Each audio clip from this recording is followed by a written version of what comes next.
आकाश में माता पिता जो बेटे को खोकर अपने लिए जीने की वजह खो चुके थे, उस कागज के टुकड़े को पढ़ते ही दौड़कर बाहर आए। ध्रुवा को घर के अंदर लेते वक्त सभी ने आकाश को अपने आसपास महसूस किया जैसे उनका बेटा लौट आया हो।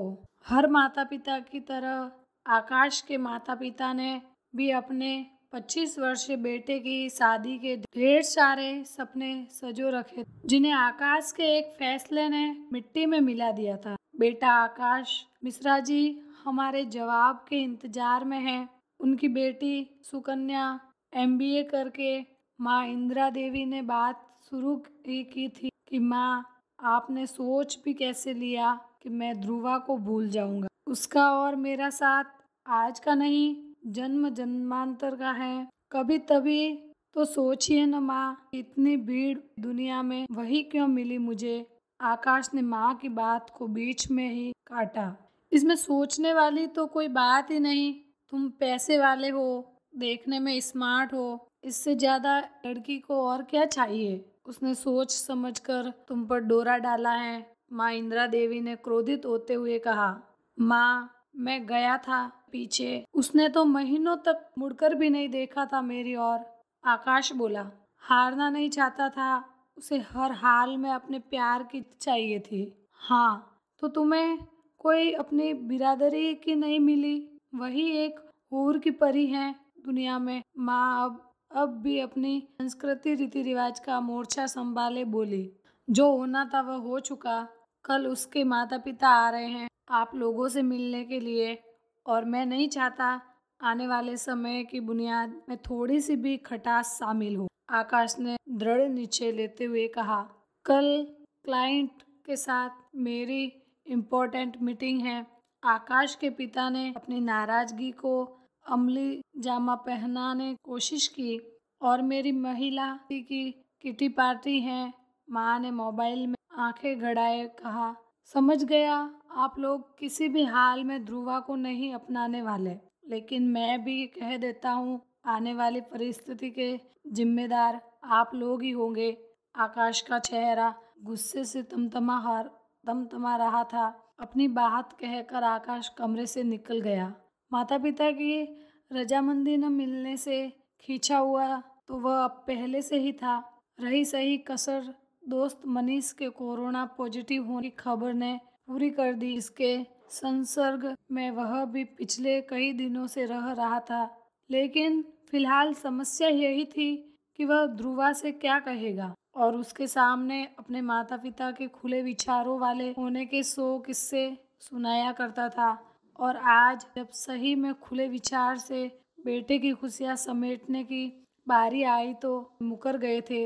यही सब सोचता उन कड़ियों को जोड़ने लगा जहां से इस सारे अफसाने की शुरुआत हुई। असम राज्य के शिवसागर जिला में खूबसूरती के साथ साथ कई और संस्कृतियों को भी अपनी गोद में उसी प्रकार बढ़ने पनपने देता है जैसे कि वही की हो। वही के एक कॉन्वेंट स्कूल में आकाश पढ़ता था।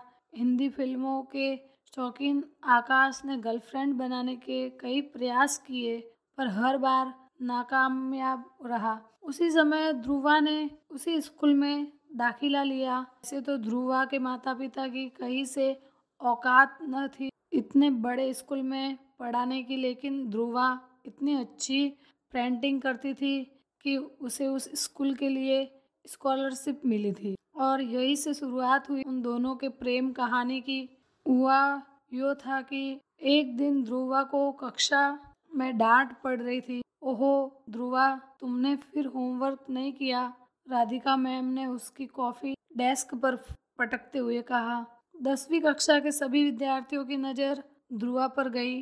गोरा सा मुखड़ा, बड़ी बड़ी कजरारी आंखें, हल्के गुलाबी रंग के होठ। बोलो, बोलती क्यों नहीं, राधिका मैम ने फिर धमकाया। मैडम, मुझे मैथ्स अच्छी नहीं लगती, वैसे भी A+B होल स्क्वायर का इस्तेमाल जिन के किस मोड पर होता है मुझे बताए जरा, ध्रुवा ने मासूमियत से उत्तर दिया। बस ध्रुवा, एक तो तुमने होमवर्क नहीं किया, ऊपर से बड़ी बड़ी बातें। मैडम, आपने कभी रंगों के साथ खेला है, उन्हें कागज या कपड़ों पर उकेरा है? ध्रुवा अपनी बात पूरी भी नहीं कर पाई थी कि छुट्टी की घंटी बज गई और सभी कक्षा से बाहर निकल गए। ध्रुवा का मासूम सुंदर सा चेहरा बेबाक होकर बोलना और नुमाइश में लगी ध्रुवा की पेंटिंग जिसकी खूब तारीफ हो रही थी, इन सारी बातों ने आकाश के मन को मोह लिया था। आकाश चौधरी ध्रुवा की कक्षा का हेड बॉय था। कसरती बदन, ऊंचा मस्त घुंघराले बालों वाला यह लड़का लड़कियों के बीच हमेशा चर्चा का विषय बना रहा था। दरअसल आकाश हमेशा से स्कूल टॉपर भी था। आपको मैथ्स अच्छी नहीं लगती? एक दिन ध्रुवा को लाइब्रेरी में अकेला पाकर आकाश पूछा, क्या आप रंगों की भाषा जानते हैं? ध्रुवा ने चिढ़कर जवाब दिया, जैसे किसी ने दुखती रग पर हाथ रख दिया हो। उसी का तो मैं दीवाना हो गया हूँ। आकाश के मन की आवाज थी जो उसके मन में ही दबकर रह गई। पहली मुलाकात में भला कह सकता है इतनी सारी बातें। आपकी पेंटिंग देखी है, बहुत अच्छा बनाती। सहयोग से मिले अंतरंग पलों को भला कैसे जाने दे सकता था आकाश? क्या फायदा, मैथ्स में तो फिसड़ी हूँ। ध्रुवा ने होठों को टेढ़ा करते हुए कहा, आप कहे तो मैं आपकी मदद कर सकता हूँ। आकाश ने अपनी ओर से पहल करते हुए कहा, सच्ची? फिर ठीक है। ध्रुवा लगभग उछल पड़ी थी। स्कूल का टॉपर लड़का उसकी मदद करना चाह रहा था। इससे अच्छी बात क्या हो सकती है भला? इस तरह अपनी अपनी ख्वाहिशों को जरूरतों का नाम दे कर दोनों जीवन के उस राह पर चलने लगे जिसे ज्ञानी लोग बकवास और साधारण लोग प्रेम का दर्जा देते हैं। और इस तरह धीरे धीरे दोनों का प्यार परवान चढ़ने लगा। शुरुआत में तो मुलाकातें छोटी होती थी पर सपने बड़े होते थे। फिर एक शाम बेला में अपने प्यार का सच्चाई का जामा पहनने की कोशिश में आकाश का पुरुषत्व हावी हो बैठा, जिसे ध्रुवा ने भी नादानी में स्वीकार कर लिया और नदी का अस्तित्व सागर में विलीन हो गया। इस समर्पण के सिलसिले को रोकने की कोशिश दोनों में से किसी ने न नतीजा यह निकला कि ध्रुवा अपनी पढ़ाई भी संपन्न न कर पाई। गर्भवती होने का पता लग उसने आकाश को बताने तनिक भी देरी। साधारणतया ऐसी परिस्थितियों में लड़का चिल्लाता है, मुकर जाता है या भागने की कोशिश करता है, लेकिन आकाश चौधरी खुशी को उतने ही प्रसन्नता से स्वीकार किया जितना शायद वह विवाह के बाद स्वीकार करता। कमी इतनी ही थी कि ध्रुवा के मांग में उसके नाम का सिंदूर नहीं। लोग समाज की तो जैसे आकाश को परवाह ही न, उसे बस इतना लग रहा था वह पिता बनने वाला है और वह उस जिम्मेदारी को निभाने के लिए पूर्ण रूप से तैयार है। ध्रुवा से वह सचमुच प्यार करता था।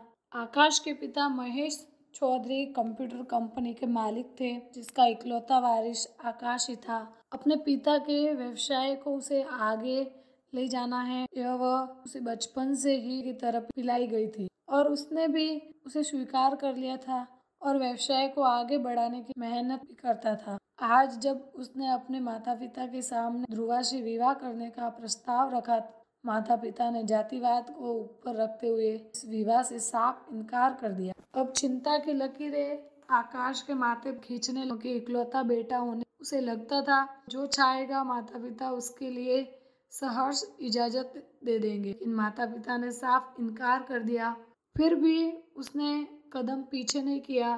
देर सवेर माता पिता मान जाएंगे, यह सोचकर कुछ दोस्तों की मदद से शादी करने का फैसला ले लिया और मन ही मन ध्रुवा को दुल्हन के जोड़े में देख मुस्कुराने लगा। 24 मार्च की शाम को आकाश ने ध्रुवा को फोन किया, कल भर की देरी है, हम दोनों और हमारा मुन्ना। ध्रुवा ने बीच में टोका, मुन्ना क्यों? चलो मुन्नी, फिर हम तीनों एक साथ होंगे। तुम्हें हर वह खुशी देने की कोशिश करूंगा जिसकी चाहत तुमने सपने में भी की होगी। आकाश बोला, मुझे यकीन तुम पर। आकाश, ध्रुवा तो निहाल हुई जा रही। ध्रुवा, तुम्हें मुझ पर यकीन तो है न? कहते कहते आकाश एक दो बार हंसने लगा, अपने आप से ज्यादा। ध्रुवा ने मोबाइल को छूमते हुए कहा, जैसे वह मोबाइल को नहीं विश्वास को छूम रही थी जो नेटवर्क के दूसरे छोर पर खास रहा था। अचानक से आकाश की खांसी बढ़ने लगी। वह बोला, अभी रखता हूँ, फिर बाद में बात करते हैं। ठीक है, थोड़ा पानी पी लो, खांसी ठीक हो जाएगी। ध्रुवा ने कहा, एक सप्ताह पहले 25 मार्च 2020 का दिन शादी के लिए तय किया गया। शिवसागर का ऑडिटोरियम वहाँ भी भव्य और विशाल काय है, जिसमें दोनों 7 फेरे लेने वाले थे। सब कुछ योजना के मुताबिक चल रहा था, लेकिन नियति ने अपनी अलग नीति बनाई थी, जिसके बारे में किसी को कुछ पता न था। रात होते होते आकाश की खांसी बढ़ने लगी और शरीर तपने लगा। रात के 12 बजते बजते आकाश को अस्पताल ले जाने की नौबत आ गई। ऐसे में ध्रुवा को खबर देने की जरूरत किसी ने महसूस न। अस्पताल पहुंचकर पता चला आकाश कोरोना पॉजिटिव है और उसे ऑक्सीजन की सख्त जरूरत है।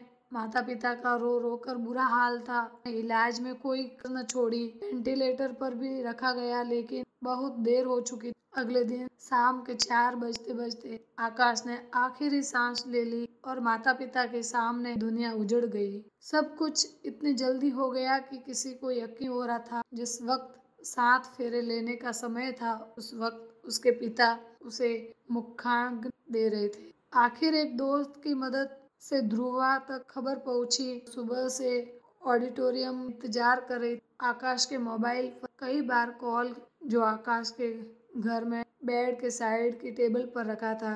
अब ध्रुवा को कांटो खून नहीं, अब क्या होगा। उसका चारों तरफ कुछ बंद, घर जाने गुंजाइश न थी। शादी के बाद जिस घर जाने की बात थी, अब वह रहा नहीं। पेट में महीने का बच्चा लिए अंधेरे रास्ते से गुजर रही थी। दहाड़े मार कर आकाश का नाम लेकर रोज रोए जा रही थी, पर कोई सुनने वाला न था। पागलों की तरह अपने शरीर से कपड़े गहने नोच नोच कर फेंक रही थी। सवाल था, जाए तो कहाँ जाए। इसी कसमकस में चली जा रही थी। रात सीढ़ियों पर गुजारी। माता पिता अलग नाराज थे। हुई तो माँ ने स्थिति जानकर थोड़ी सहानुभूति दिखाई। लॉकडाउन की वजह से सब बंद हो चुका था। गर्भपात कराने की गुंजाइश न रह गई थी। ऐसे में अब उसे एक ही रास्ता सूझ रहा था, जिस रास्ते से गुजरकर वह आकाश के पास पहुंच सकती थी। उसने दिल पर पत्थर रख वही रास्ता चुन लिया। बस सही तरीका अपना अंजाम देना चाहती थी। कहते हैं, मृत्यु जब तक बाहें न फैलाए तब कोई अपनी मर्जी से उसकी आगोश में नहीं जा सकता। और वही हुआ। हर कोशिश नाकाम रही। अकेली जान हो तो रो चिल्ला कर रह लेती, लेकिन की कोख में आकाश की निशानी पल रही थी और उसके साथ वह कोई नाइंसाफी नहीं होना चाहती। अगली सुबह ने थोड़ी हिम्मत जुटाई, दृढ़ निश्चय किया और माता पिता को साथ लेकर आकाश के घर पहुंची। निकलते समय बैग में जीवन को खत्म करने की सामग्री रखना न भूली। वॉचमैन ने गेट पर ही रोक दिया। ध्रुवा जो ठान कर आई थी, उसे अंजाम दिए बगैर वापस जाना नहीं चाहती। उसने एक कागज के टुकड़े पर लिखा, माँ, आप अपना इकलौता बेटा खो चुकी, कम से कम उसकी आखिरी निशानी को तो बचा लीजिए। आकाश के माता पिता, जो बेटे को खोकर अपने लिए जीने की वजह खो चुके, उस कागज के टुकड़े को पढ़ते ही दौड़ कर बाहर आए। कहने के लिए शब्द नहीं थे। सभी के आंसुओं ने बात का इंदिरा देवी का जातिवाद बेटे को खोकर खामोश हो चुका था। ध्रुवा को घर के अंदर लेते वक्त भी ने आकाश को अपने आसपास महसूस किया, जैसे उनका बेटा लौट आया हो। इस वीडियो को लाइक करें, हमारे चैनल को सब्सक्राइब कर बेल आइकन जरूर प्रेस करें।